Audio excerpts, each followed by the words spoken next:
اعوذ باللہ السمیع العلیم من الشیطان الرجیم بسم اللہ الرحمن الرحیم۔ قالوا، انہوں نے کہا، ربنا،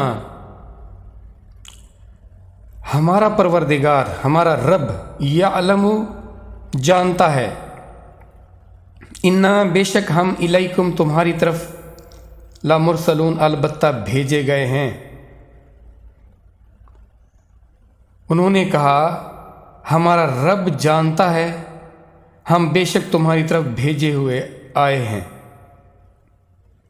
جب انہوں نے کہا تھا نا اس شہر کے لوگوں نے، اس بستی کے لوگوں نے کہ تم جھوٹ بولتے ہو، تم رحمان کی طرف سے آئے ہی نہیں، تو اس کے جواب میں وہ کیا کہتے ہیں؟ جس نے بھیجا ہے وہ جانتا ہے، اب تم اس بات کو جانو نہ جانو، مانو نہ مانو، جس نے بھیجا ہے وہ جانتا ہے۔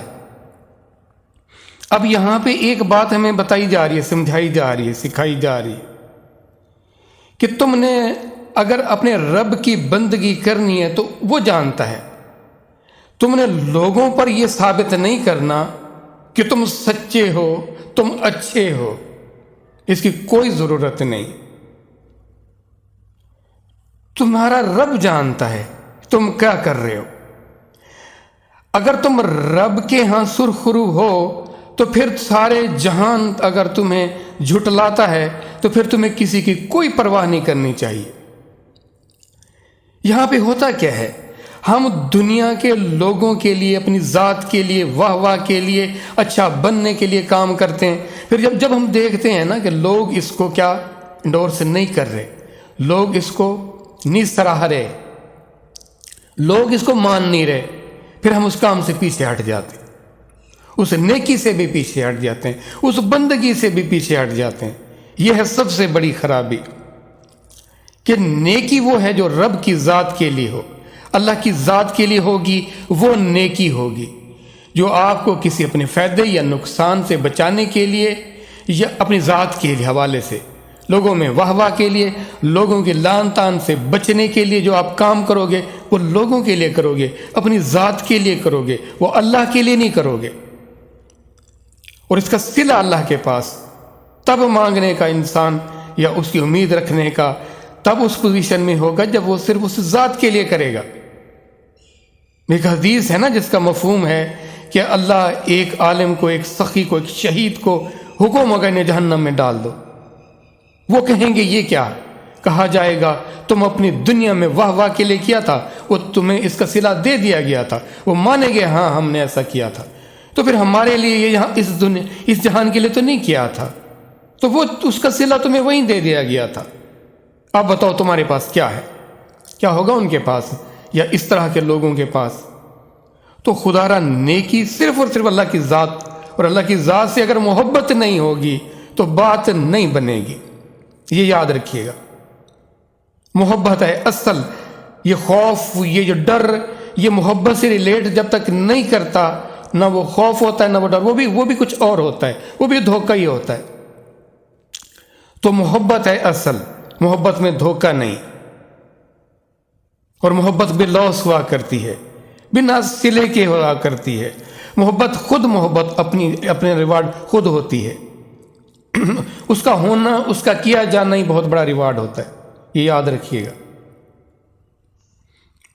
اچھا اگلی آیت دیکھیں، وما علینا، وما اور نہیں، علینا ہم پر، الا مگر، بلاغ پہنچا دینا، بلاغو پہنچا دینا، مبین، بلاغ المبین، کھلم کھلا واضح، یعنی ہم اپنا فرض ادا کر چکے ہیں۔